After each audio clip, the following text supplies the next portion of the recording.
Esto es Sonido Cultura, el sonido de la cultura nacional. ¿Ella está un poco despeinada? No. ¿Él parece un poco desvelado? Llegan para hacer Un poco sucio con Julia Rosenberg y Javier Trimboli. Nunca más a gusto en el basurero de la historia.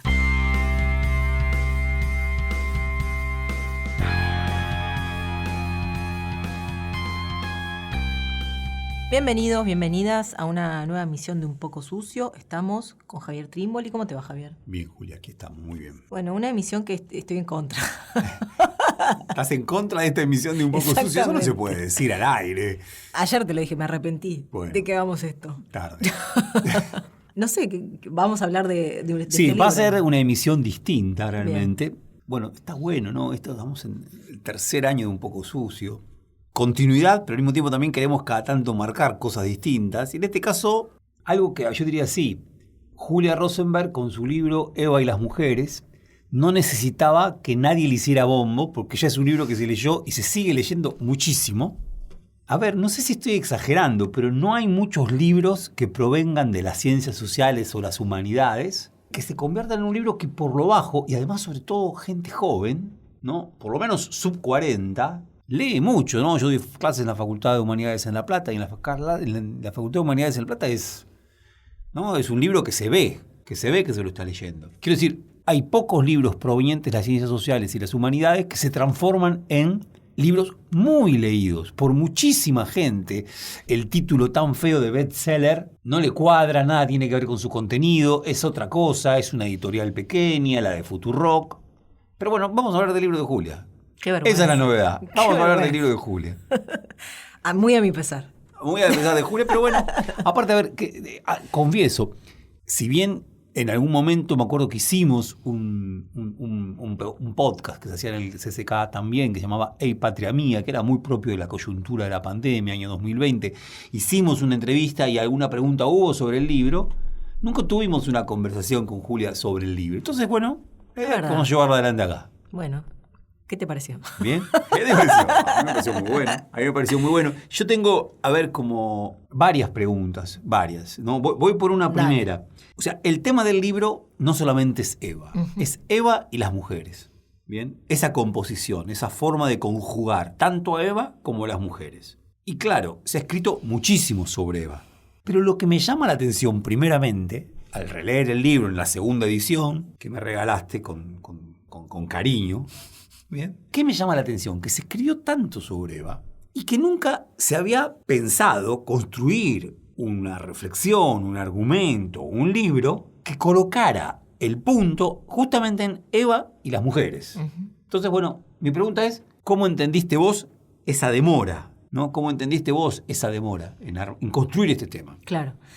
Sí, a mí me pasaron varias cosas, digamos, ¿no? La primera es que yo estudié historia en Puan, digamos, y en los primeros 2000, y no sé cómo estará la carrera ahora, pero en aquel entonces por lo menos uno podía recibirse de profesora de historia sin haber leído un solo texto sobre Eva Perón, ¿no? Y eso, bueno, era un tema, ¿no? Era un tema... Ni siquiera en Argentina 3, que era Argentina del siglo XX. Ni siquiera en Argentina 3, bajo la idea de que uno podía entender la historia de Argentina del siglo XX y no saber absolutamente nada de Eva Perón, ¿no? Sí sobre el peronismo, pero de nuevo, la idea de que podés estudiar el peronismo sin la figura de Eva Perón, claro.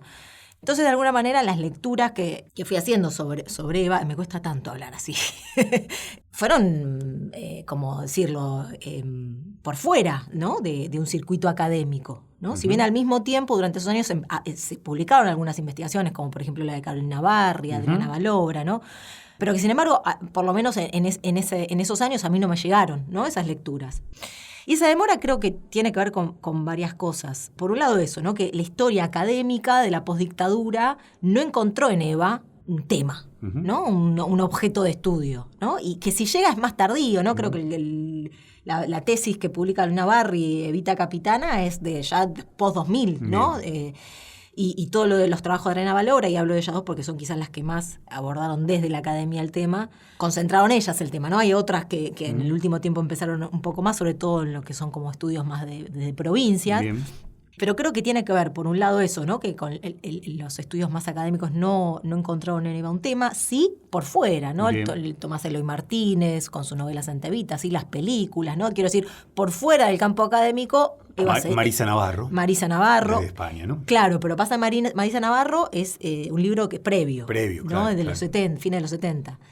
Entonces, bueno, se daba un poco esto, ¿no? Por fuera de lo que es el ámbito académico, Eva seguía siendo un tema de interés desde diferentes enfoques, pero para los que seguimos, los que nos formamos dentro de lo que es el campo académico, no pasaba nada, ¿no? Entonces, por un lado, creo que hay algo en Eva en general, no así el peronismo, ¿no? Porque en el campo académico sí ha hecho del peronismo muchísimo. Y Eva no. Y mucho más, creo, acentuado en esta otra historia que tiene que ver, bueno, con lo que se arma alrededor del Partido Peronista Femenino y todo ese campo, ese colectivo de mujeres que organiza, ¿no? Creo que tiene que ver con varias cosas, un poco es esto, ¿no? El campo historiográfico abandonando, como si fuese algo, un tema de la llamada divulgación, ¿no? Claro. No un objeto de estudio en sí mismo. Y por otro lado también, sí, ¿no? Que los grandes hay algo, ¿no? Un sesgo, ciertamente no me gusta decirlo así, ¿no? Pero efectivamente hay que decirlo, la gran mayoría de autores y textos que se leyeron, sobre todo en la postdictadura, tenía un sesgo masculino. Los estudios de género más bien siempre fueron entendidos como algo, como un anexo, ¿no? Un departamento de género aparte, ¿no? Como si eso mismo no pudiera ser incorporado a una lectura de la historia, ¿no? Y además, bueno, durante mucho tiempo con una importancia muy menor dentro de los estudios historiográficos, recién en los últimos años que se empezó a discutir la posibilidad de que eso mismo pueda ser entendido como parte de una mirada de la historia, ¿no? Bueno, algo por ahí, por ese lado. Perfecto. Ahí ya voy a una pregunta.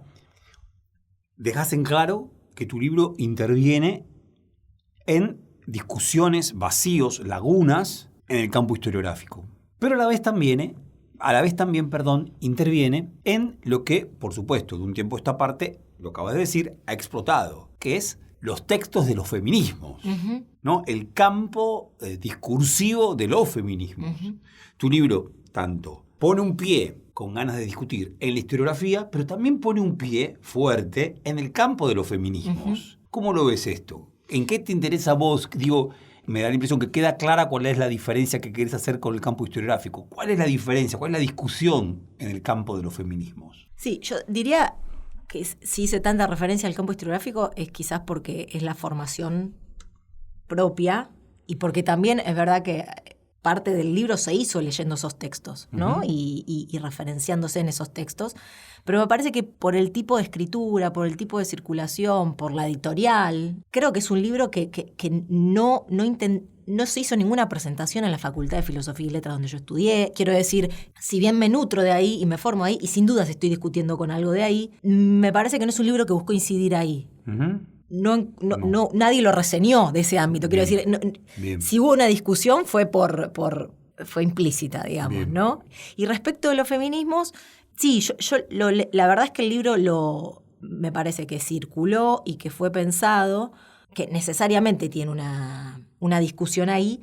Sin embargo, tampoco diría más que es una discusión o que busca incidir en las discusiones sobre el peronismo que sobre el feminismo. Quiero decir, no es un libro que desde el feminismo piensa Eva, ¿no? Quiero decir, yo no soy una persona tampoco demasiado formada en el feminismo, no vengo de esa tradición, más bien me sorprendo a partir incluso creo que de la figura de Cristina, ¿no? Quiero decir, hay ahí como algo que va pasando, pero no vengo de esa tradición. Entonces me parece que es un libro que busca, a partir de la figura de Eva y desde una lectura de género, si se quiere, y impregnada de eso que está pasando en el presente, el libro se publica en el 2019, pero también con una voluntad de hacer preguntas y de discutir dentro del peronismo, más que con el feminismo, ¿no? Que necesariamente esa discusión dentro del feminismo está, ¿no? Me parece que hay una voluntad también de abrir ahí una discusión, ¿no? Dentro de lo que es el peronismo y cómo se pensó al peronismo, ¿no? Más que agregar un capítulo a una historia del peronismo ya narrada, donde se diga las mujeres en tal periodo, ¿no? La idea de que pensar a Eva y repensar a Eva como dirigente política y demás puede también ayudar a generar una discusión sobre cómo se piensa el peronismo. Vamos a ir a ese punto, Sin embargo, yo al leerlo y releerlo, noté, y con mucho gusto, que vos ahí ponés una cuña interesantísima. a través de Eva, que ella misma se llega a decir a sí misma en algún momento feminista, no como las feministas inglesas, pero feminista. Y dice moderna, pero no como las inglesas. A través de Eva vos ponés una cuña que parece decir que es el feminismo, hay que conjugarlo con la clase y con la patria. Porque Eva conjuga el feminismo con las trabajadoras, con sus descamisadas y con la clase. O sea, no es cualquier feminismo. No. Bueno, para mí eso es una cuestión interesantísima en lo que uno escucha de los feminismos actuales. Claro. Ahí hay algo, yo diría así, ¿no? La solidaridad no es solamente entre mujeres, sino que es una solidaridad entre mujeres en la clase y por la patria. Claro. Bueno, eso me interesó muchísimo. Claro. Sí, y tiene que ver, me parece, con cierta incomodidad con lo que emerge a partir del 2015, ¿no? Esta masividad de los feminismos, ¿no? Que se fecha tan claramente en ese, siempre generalmente ahí en junio del 2015, por el primer Ni Una Menos. Recuerdo un libro, ¿no? que se llamó La Revolución de las Hijas, ¿no? de Luciana Pecker. Y que claro, que hay algo de eso que empezó a incomodar, ¿no? La idea de que ese feminismo era algo de las nuevas generaciones y que era puro presente y que estaba más conectado con lo que estaba pasando en Polonia y en Europa y en los Estados Unidos que con nada de lo que había pasado en la Argentina, claro. Entonces, por un lado, esa incomodidad tenía que ver con, primero, un no reconocimiento o una, por lo menos, no imbricación con lo que había pasado inmediatamente antes, que era la figura de Cristina Kirchner, ¿no? Que además, bueno, nada, yendo a lo que es estrictamente las cuestiones de género, quizás ella diciendo soy femenina, no feminista, ¿no? Muy parecido a lo de Eva en ese recorrido, pero sin embargo impulsando leyes como la Ley de Identidad de Género, ¿no? Del 2012, que fue una ley profundamente pionera en el mundo. Que ese feminismo que emerge masivo en 2015 no tuviera ningún tipo de vinculación explícita, declamada o incluso política con la figura de Cristina Kirchner era un problema, pero que a la vez que ni siquiera hubiera un repaso hacia atrás, habría una pregunta por el pasado nacional y cómo eso no era algo que venía de la nada, sino que tenía una historia propia en la cual pensar, en la cual problematizar, en la cual... entonces creo que hay algo, sin dudas, ahí sí, pensando en el feminismo, de una incomodidad que además sucedía mientras se peleó por la ley del aborto, se creía que podía haber aliados y aliades, se decía en aquel momento, del lado del macrismo. Que los Penato y Lipovetsky podían ser aliados. Los Penato y Lipovetsky eran lo más grosso de... Mientras se hambreaba al pueblo, ¿no? Y se volvía a tomar una deuda con el FMI. Entonces, bueno, ahí me parece que empezó a haber una incomodidad con eso que estaba sucediendo y ganas de, en todo caso, disputarlo, discutirlo, no decir esto sino en todo caso de pensar un poco más profundo eso, ¿no? Bien. Tiene una pregunta para que continuemos luego de esta pieza musical que vamos a escuchar en apenas minutos. Para quienes no lo leyeron y para quienes ya lo leyeron, que evidentemente saben de qué estoy hablando, la escritura del libro es una particularidad que a mí me convence, me gusta mucho. Tengo una amiga, Carolina, compañero Roberto Feruglio, que es un amigo de toda la vida, que lo estaba leyendo junto con su hija, Antonia, que tiene, creo que está en sexto grado. Estaban fascinadas. Y me dijo muy sencillamente, pasa que tiene otra escritura. Me quiso dar a entender, no escribe como escriben los historiadores, y probablemente también me quiso decir, no escribe como escribís vos. Escribe que uno lo puede leer. Y es gozoso de leer. Bueno, esta escritura es una escritura tersa y política, me lo anoté. Es nítida y con pasión, pero con una pasión controlada. También eso es interesante. Que no desborda, o sea, no quiere competir en pasión con Eva. Es controlada la pasión del texto. Se nota que hay pasión política, pero es absolutamente controlada, no desborda. Bueno, me da la impresión que hay algo de la escritura que vos lograste en este libro, vos decías recién, por fuera de la academia, que junto con el tema, y casi como si se dieran la mano felizmente, el tema y la escritura le abrió la posibilidad de circular en lugares donde generalmente no circulan estos libros. Claro. Bien. Queda esto como pregunta para después de esta pausa. Bien, ahora nos vamos a ir de Un Poco Sucio, escuchando nada más y nada menos que a PJ Harvey, grandísima cantante, ¿qué podríamos decir? Post-punk, grunge de principios de los 90, en la línea de Patti Smith, algunos decían, pero a mí me gusta mucho más que Patti Smith, Dress, de su primer disco de 1993.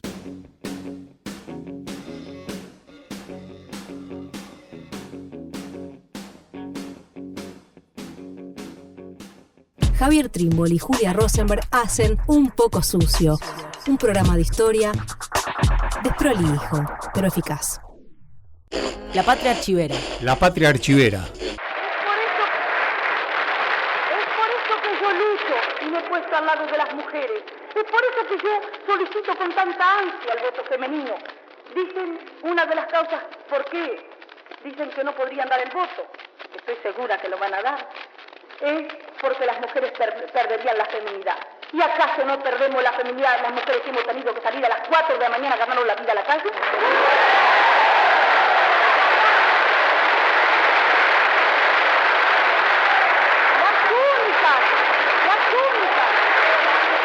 Las únicas que no pierden la feminidad son esas mujeres que han nacido entre sedas, que son 100 familias, y son las familias que han traído la desgracia a la República Argentina.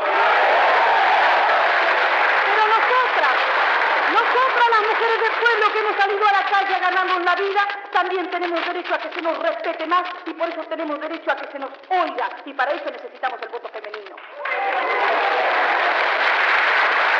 Por eso yo también es que brego tanto por la maternidad de todas las mujeres.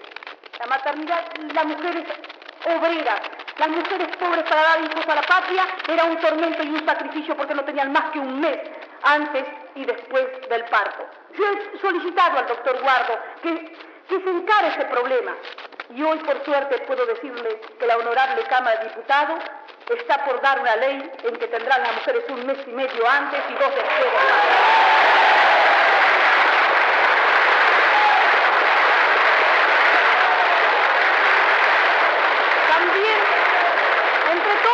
Que yo quiero para las mujeres de mi país, entre todas las cosas que yo quiero para las mujeres de mi país, quiero que a igual rendimiento, igual salario. ¿Por qué si rendimos iguales no han de pagar menos?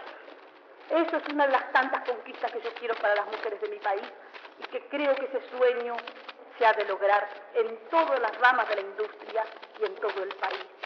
Nosotros debemos formar una gran caravana de mujeres para defendernos y yo seré como modesta mujer en un puesto de soldado y levantaré esa bandera en favor de las mujeres argentinas que se las daré encantada a cualquier mujer argentina, a cualquier descamisada, porque sé que ellas las sabrán defender con cariño y con devoción.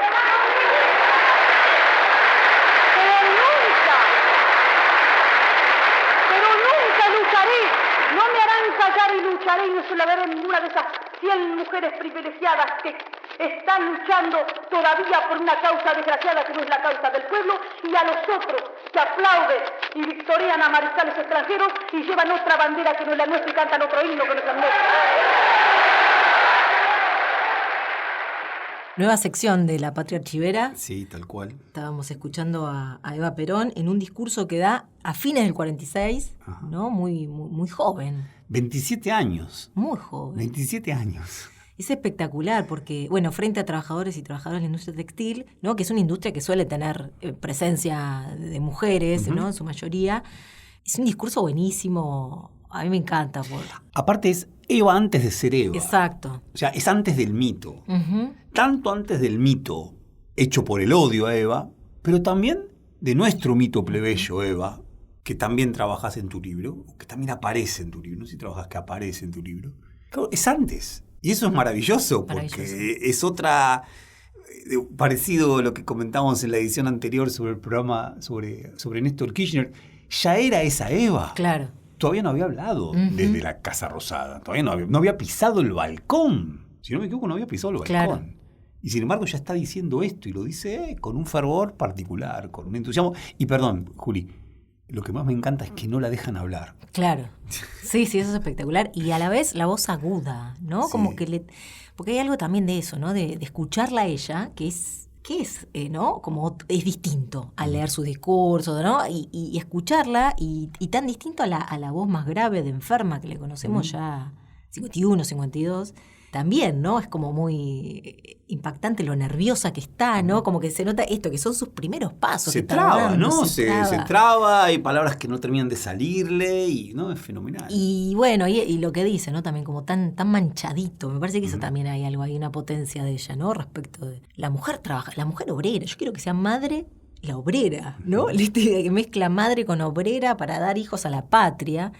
Para seguir esta conversación que veníamos teniendo. Ya había una pregunta pendiente, hay otra, ¿no? En una reseña bien interesante del libro que se hace en la revista Guay, una revista digital de la Facultad de Humanidades de La Plata, Eva de Marchi y Pilar Medina escriben algo muy lindo sobre tu libro. Y lo que les gusta particularmente del libro es que el libro se anime a cierta impureza de Eva, ¿no? Como si ellas dijeran, si medimos a Eva con la regla estricta del feminismo, que hable de la maternidad, no cierra. Bueno, este libro se anima a trabajar con esa impureza. Sí, y de alguna manera, volviendo a la primera pregunta que hacías antes, casi como si en esa impureza pudiéramos encontrar alguna de las claves por las cuales este tema nos fue tomado por los feminismos, ¿no? Claro. Hay algo de esa impureza que nadie se la quiso apropiar, digamos, totalmente. ¿No? Ellas rescatan un párrafo, no sé si está en tu texto, dice, parecían estar dominadas, refiriéndose Eva a las feministas inglesas, parecían estar dominadas por el despecho de no haber nacido hombres, más que por el orgullo de ser mujeres. Entonces dicen ellas, en el año 2020, jóvenes, peronistas y feministas, sin embargo dicen, bueno, esto es un problema. ¿Cómo llevamos? ¿Cómo nos hacemos cargo? ¿Estamos dispuestos a escuchar esto? Bueno, el libro de Julia lo que logra es esto, lo escuchamos. Y a la vez, creo, ¿no? Me parece que hay una tendencia en el presente como muy de las redes sociales, ¿no? De me gusta o no me gusta, eso, ¿no? Y de quitarle todo tipo de conflictividad, complejidad en este caso, al vínculo con la historia. Y bueno, de alguna manera es toparse con eso, ¿no? Dárselas con eso. Estás escuchando un contenido del Ministerio de Cultura. Había quedado pendiente una observación / pregunta sobre el tema de la escritura tan particular que tiene Eva y las mujeres. Sí, dos cosas ahí me parece como para marcar. Una es, creo que hay una que de lo que más funcionó en ese sentido es que el libro pretende, y mucho, darle lugar a las citas, ¿no? A reponer un poco, sobre todo a Eva, ¿no? Pero de sus alrededores también, ¿no? Y me parece que eso funcionó también porque justamente venimos acostumbrados a leer una historia que suele prescindir de eso.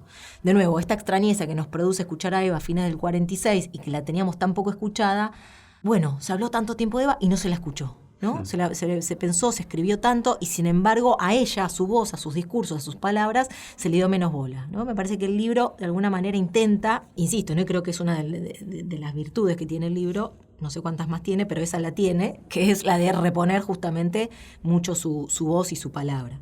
También la fragmentación, ¿no? Hay capítulos, dentro de los capítulos hay secciones, ¿no? Hay algo de esa fragmentación que también de alguna manera es propia de esa historia tan poco narrada, ¿no? No se podría haber narrado una historia completa del Partido Peronista Femenino, porque está lleno de agujeros, porque no hay documentación, porque las mujeres que lo protagonizaron están muertas.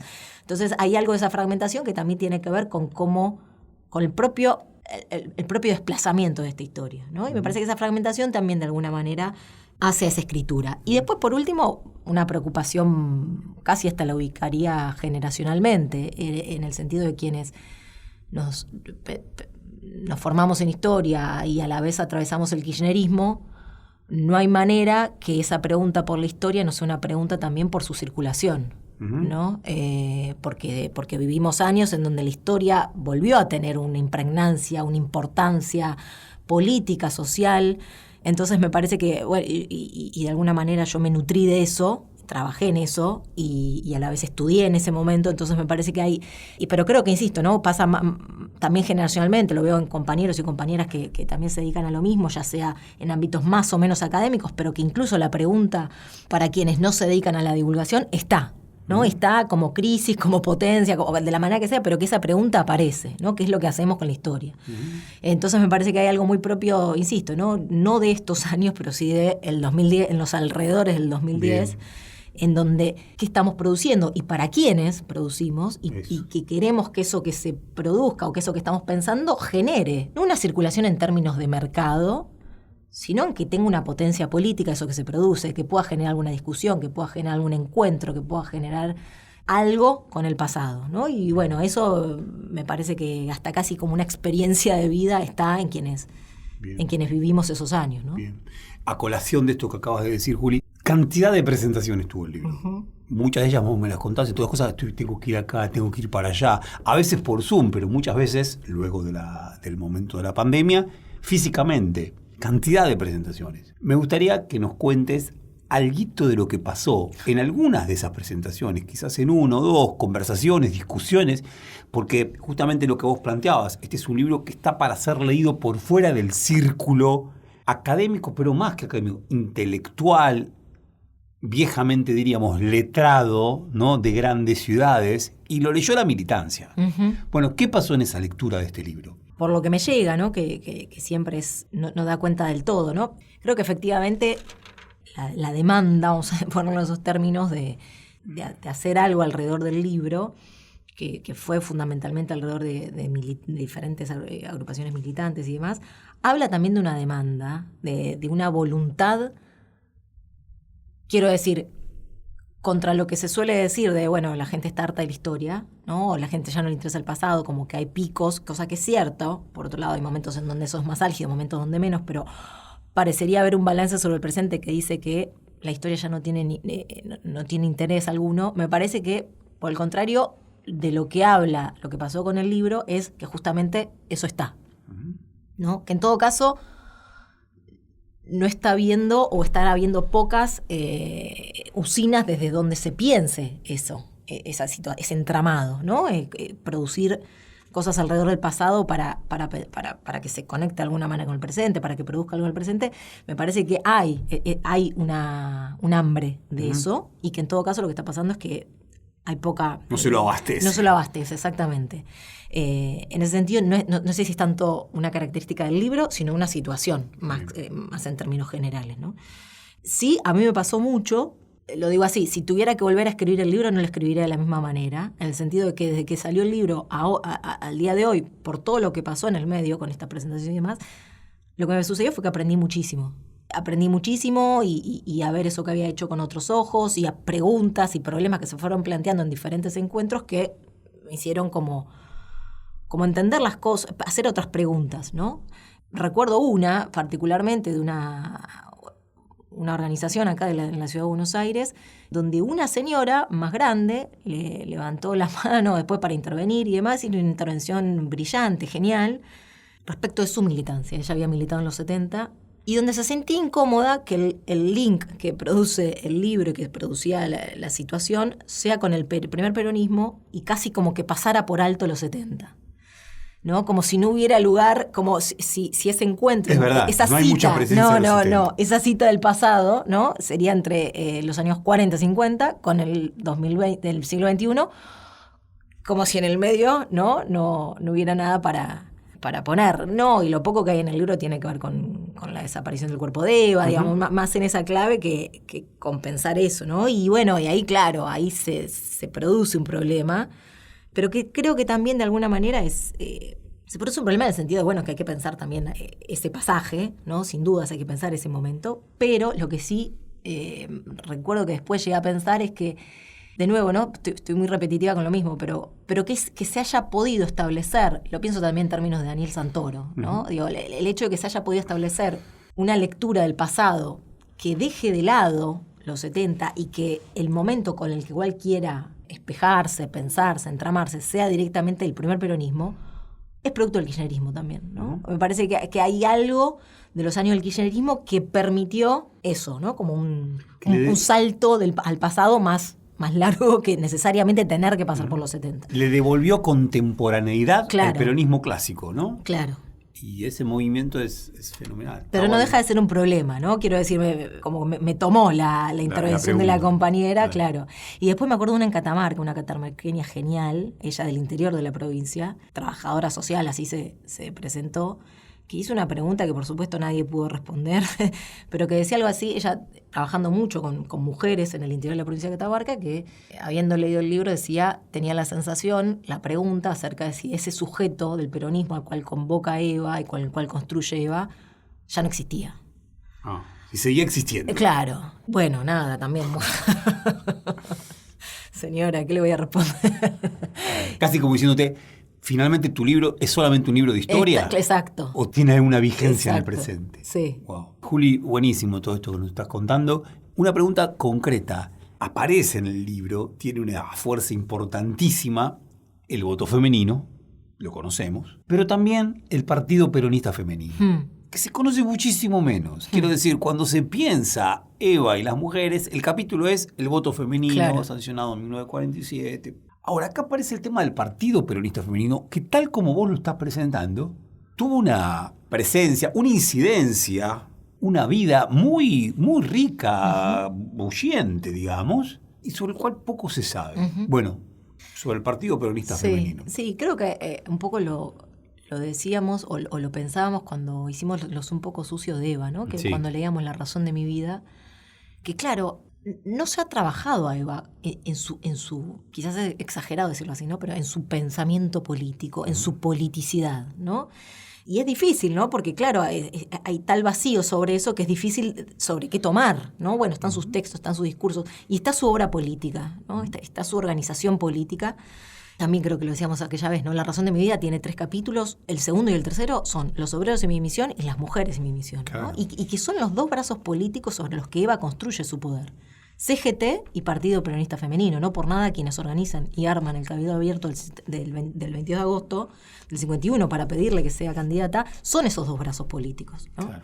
Y creo que ese no pensar el Partido Peronista Femenino tiene que ver, vuelvo con eso, ¿no? Con no pensarla a ella, como qué representó ella para el peronismo, ¿no? ¿Qué interna fue para el peronismo? ¿Qué brazo político fue Eva para el peronismo? Y creo que eso es lo que falta pensar, ¿no? Y el Partido Peronista Femenino es una obsesión por organizar, por la organización popular. Es una obsesión que tiene Eva, que también la tiene respecto de los obreros, ¿no? Y por eso tanta trama con la CGT. Y es también la fundación, ¿no? Que genera células, ¿no? Así la llama, células que recorren el país buscando eso. En estos 3 brazos en los cuales Eva es dirigente y produce, lo que produce es organización. Digo, me parece que si hay algo en donde Eva veía un enemigo, y eso está muy claro en mi mensaje, es en el individuo suelto, ¿no? Es una máquina de producir organización popular. Y el Partido Peronista Femenino, de alguna manera, es eso, ¿no? Es la voluntad de que en todo el territorio nacional, en toda la patria, haya organización de mujeres, ¿no? Así es sacado como suena, y es un misterio de dónde saca el modelo, ¿no? Ese modelo tan... Porque no hay muchos antecedentes. Y es distinto al de los hombres, ¿no? Es distinto al Partido Peronista de los Hombres, que viene de la UCRI, ¿no? De la Unión Cívica Radical de Junta Renovadora, de los sindicatos, que vienen mechando un poquito diferentes espacios distintos. Acá es construir sobre la nada, sobre un vacío, ¿no? Que en realidad no es tal vacío porque había centros cívicos, pero muy chiquita la experiencia alrededor de lo que después fue el Partido Peronista Femenino, y no hay en el mundo.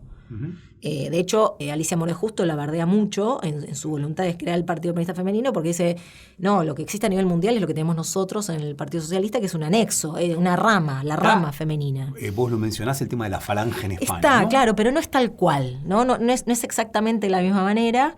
Y crea una verticalidad, ¿no? Crea delegadas por provincia, con subdelegadas a cargo, que las delegadas no tienen que ser de la misma provincia para no generar caudillas, las van moviendo de territorios, que también es muy interesante, ¿no? Mucho se ha dicho porque las pocas que han estudiado esto remarcan mucho el verticalismo, el autoritarismo de Eva, como una lectura muy en clave. Fue tan vertical que solamente lo que quería hacer era buscar disciplina dentro del partido. Y sin embargo es interesante que la estructura que genera Eva, que es el PPF, la sobrevive después de su muerte. Claro. Genera una estructura tal que el partido la sobrevive después de su muerte, ¿no? ¿Y tiene relevancia después? ¿Sigue teniendo importancia? ¿Sigue teniendo incidencias? Creo que una forma de medirlo son las elecciones, ¿no? Claro. Las elecciones del 51 y las del 54, Eva viva en el 51, el Partido Peronista Femenino logra casi el 30%, no es el 30%, pero en las listas, y en el 54 lo mismo. Único. Sin Eva ya, ¿no? Y ahí es interesante el papel de Perón en todo esto, porque Perón insiste y sostiene el 30% de representación de las 3 ramas, ¿no? CGT, Partido Peronista de los Hombres y Partido de las Mujeres. Y eso es muy claro cuando ya no está Perón, ¿no? Cuando no está Perón, por 55, la dinámica propia política del peronismo sin la conducción hace que el Partido Peronista Femenino deje de tener relevancia.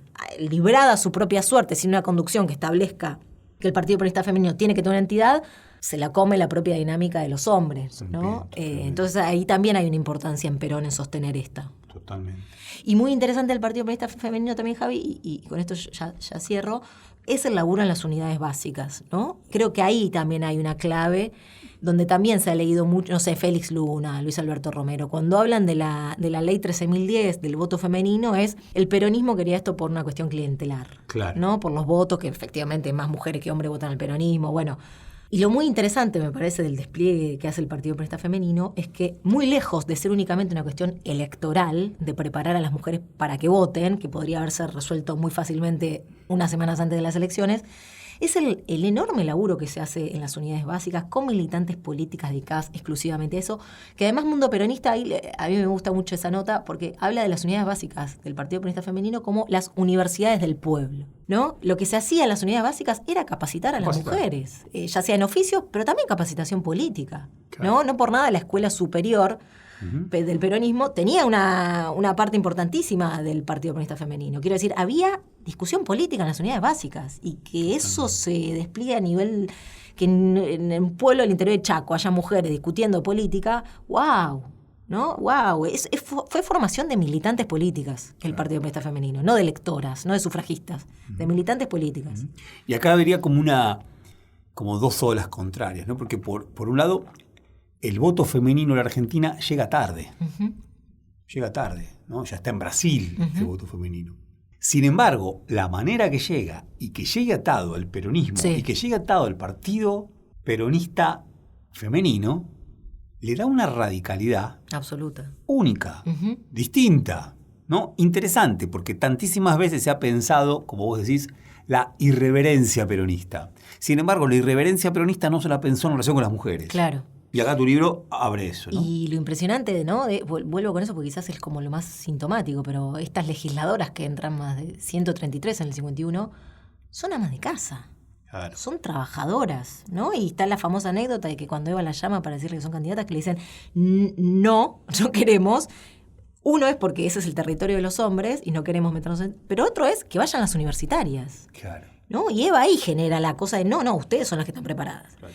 Quiero decir que se haya dado bajo el signo del peronismo, la introducción de esta ley, también tiene eso de plebeyo, ¿no? Que quienes encarnan esto no son las Victoria Ocampo, no son las Alicia Moreno Justo, sino que son las Ana Macri, las Delia Parodi y tantas otras mujeres que eran trabajadoras. Dos preguntas más y ya estamos, pero él daría para hablar muchísimo y por supuesto también invitamos a que se siga leyendo este libro, ¿no? A que siga trayendo de conversaciones, discusiones, reflexión. Muy contentos de nuevo con haber hallado una producción que no hable solamente entre intelectuales. Bueno, eso es un lograzo del libro. Dos, Delia Parodi, Juana Larrauri, Ana Macri, Lucila de Gregorio Lavie, hay muchos nombres propios en tu libro. Por eso es un libro colectivo, ¿no? Y es muy interesante. Me interesaría conocer algo más sobre alguna de ellas. Por supuesto, algunas cosas se conocen en el libro, pero si tenés algo más para traer, esa una. Y la otra pregunta, voy con las dos juntitas, después en todo caso las retomamos. En los 70, claro, en los 70 era, si Evita viviera sería Montonera, ¿bien? Se cantaba, se discutía a propósito de eso también. Hoy el tema es, si Evita viviera, ¿sería feminista o fue feminista Eva? ¿Se puede decir que fue feminista Eva? Sí, respecto de, creo que hay algo de eso, ¿no? De poco laburado, decíamos, ¿no? El Partido Comunista Femenino o esta Eva dirigente, y creo que eso se ve sobre todo en el enorme recorte que se ha hecho sobre la figura de Eva, desplazando ese enorme colectivo de mujeres que tuvo con ella y que hizo posible toda esta experiencia política, ¿no? Y eso es que las pocas que lo han trabajado, insisto con esto porque no son muchas y que lo han trabajado muy, muy mínimamente, han visto en ellas solamente secuaces de Eva, fanáticas de Eva, que no había ningún valor en estudiarlas porque sencillamente las sentaron a las legisladoras en una banca para levantar la mano. Igual. Y claro, y bueno, eso habla también, ¿no? de todo un prejuicio, ¿no? Respecto de esto. Hay a mí una que me fascina, que creo que es como... Estoy obsesionada con esta mujer, que es Celina Rodríguez de Martínez de Paiva, ¿no? Martínez de Paiva fue un miembro, por ejemplo, de las Peñas de Eva Perón, un escritor, escribía obra de teatro, fue funcionario, no recuerdo ahora bien qué cargo tuvo durante el peronismo, pero ligado a la Subsecretaría de Informaciones. Celina Rodríguez, de hecho, es que tiene una novela en el 45, Samaritana de las Cuchillas, una gran novela. Y Celina Rodríguez... ¿Del 45? Sí, del 45, maestra de San Andrés de Giles, maestra rural, que después pasa a ser directora del Labardén por 24 años hasta que Eva la convoca, sí, grosa. Eva la convoca para ser diputada. Es de las que más habla, de las que mejor habla, y genial, sus discursos geniales. Y Celina Rodríguez también me fascina tanto porque tiene un nieto, y el nieto es Claudio María Domínguez. Mirá. Pero bueno, más allá del dato de color, lo genial es que ella forma parte, se exilia en Paraguay, forma parte del grupito que con Perón se esconden en la Embajada de Paraguay, se van a Paraguay, y ella arma un exilio, vuelve en el 58 con la apertura de Frondizi, y pasa a tener un lugar muy importante en la resistencia. De hecho, forma parte del comando táctico durante un tiempo. Y tiene una de las primeras biografías sobre Eva del año 67, ¿no? Es genial, pero de ser una maestra rural a ser una de las primeras diputadas nacionales. Y ese pasaje, digamos, y muchas también desembocan en la resistencia, es el pasaje de muchas, ¿no? Perfecto. Es muy genial seguir la trayectoria de estas mujeres, que insisto, es una historia todavía por hacer. Si se pudiera construir, pensar a ella, los rastros deben ser pocos, ¿no? Poquísimos, y cuesta muchísimo, pero todavía no está hecho. Bien. ¿No? De ella y de tantas otras, ¿no? Entonces, de alguna manera el libro también es una invitación a otras a seguir esas historias, ¿no? Y después te preguntaba sí. esto de... Si Eva viviera, sería presidenta. Ya está. No, y sí, no sé si feminista, no, qué sé yo, es como muy... Bueno, vos lo decías antes, ¿no? Ella, de alguna manera, dice, necesitamos un feminismo moderno. Y efectivamente, ¿no? Ahí más que resolver esa pregunta, me parece interesante pensarla, ¿no? Obviamente, con los ojos de hoy, uno diría, sí, claramente, no hay nadie en la historia argentina que haya hecho esta experiencia política que con las mujeres, y que sin dudas marcó un antes y un después, que si las pibas del 2015 que salieron a la calle no lo tenían en la memoria, es por el enorme castigo que se les impone a partir del 55 a estas mujeres, ¿no? La mayoría de las primeras legisladoras van presas. Y tienen vergüenza de decirlo. Tienen vergüenza de decirlo, porque eran presas políticas. Acusada de traición a la patria, claro. ¿no? Entonces, efectivamente, el silenciamiento sobre esta experiencia tiene que ver con lo que pasa en el 55. Insisto con esto, ¿no? Que no haya llegado a los oídos de las nuevas generaciones tiene que ver con ese disciplinamiento, y es un disciplinamiento que impone ese silencio. Entonces, ahí hay mucho para laburar. Pero la respuesta es que sí. No quiero hacerle asco a la pregunta. Visto con los ojos de hoy, me parece que no hay demasiadas dudas. Bueno, buenísimo. Una alegría esta conversación. Ay, qué bueno que ya pasó. Ya está. La próxima semana volvemos con un clásico un poco sucio. Bueno, estamos terminando. Nos vamos escuchando una canción. Vamos a escuchar Don't Cry For Me Argentina por Sinéad O'Connor. De un disco, de comienzos de los 90, que también me gusta mucho, porque es un disco que ella dice que compuso con canciones que escuchaba en su infancia, irlandesa. Wow. Ella, católica ella, y que su madre le encantaba la figura de Eva Perón. Y como le encantaba la figura de Eva Perón, a ella le llegó esto, y por eso lo incluyó en sus discos.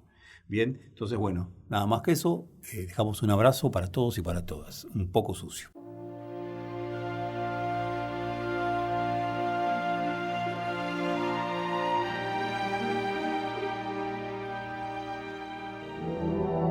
Fue una producción del Ministerio de Cultura.